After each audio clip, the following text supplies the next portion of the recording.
மனுவை வாங்குவதில் இருக்குமாறு கேட்டுக்கொள்கிறேன். பேசிய மனைவி அவ்வளோ கேட்டுக்கொள்கிறேன். ஒரு 5 நிமிஷம் காட்டுங்க எல்லா ஆஃபீஸும்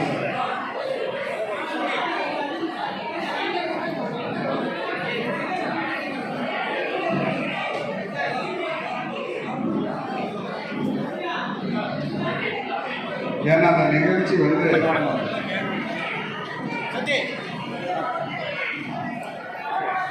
மிக சிறப்பாக நமது அரசினுடைய அலுவலர்கள், வட்டார வளர்ச்சி அலுவலர், நமது வட்டாட்சியர் உட்பட்ட அனைத்து அலுவலர்களும் இணைந்து மிக சிறப்பாக ஏற்பாடு செய்திருக்கின்றார்கள்.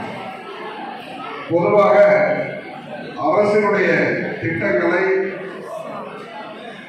பல்வேறு திட்டங்களை மக்களுக்கு கொடுத்து வளர்ச்சி பணிகளை துவங்கி வைப்பதிலும், துவங்கப்பட்ட பணிகளை, முடிவுற்ற பணிகளெல்லாம் மக்களுக்கு அர்ப்பணித்து, அதுபோக நமக்கு தேவையான திட்டங்களை நமது அரசு கொடுத்து வருகிறது.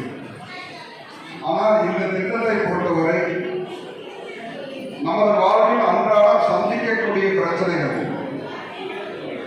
குடும்ப அட்டையில பெயர் சேர்க்க வேண்டும்,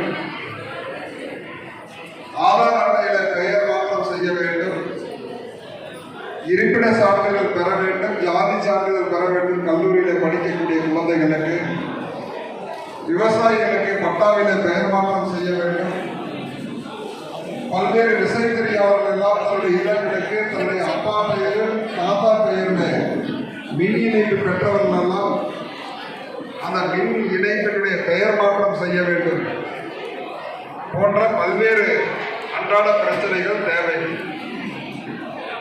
இதுபோல தமிழ்நாடு அரசின் மூலமாக கடந்த 2 ஆண்டுகளுக்கு மேலாக வழங்கி வருகின்ற மகளிர் உரிமை தொகை திட்டம், அது மீண்டும் அதற்கான விடுபட்டிருக்கக்கூடியவர்களுக்கெல்லாம் வழங்குகின்ற வகையில் மனுக்களை பெறுகின்ற நிகழ்ச்சியாக இந்த நிகழ்ச்சி நடைபெற்றுக் கொண்டிருக்கிறோம். மாண்புமிகு முதலமைச்சருடைய எண்ணங்களில் முடிந்த இந்த அற்புதமான திட்டம் கிராமப்புறத்துடைய வளர்ச்சி தான் நாட்டின்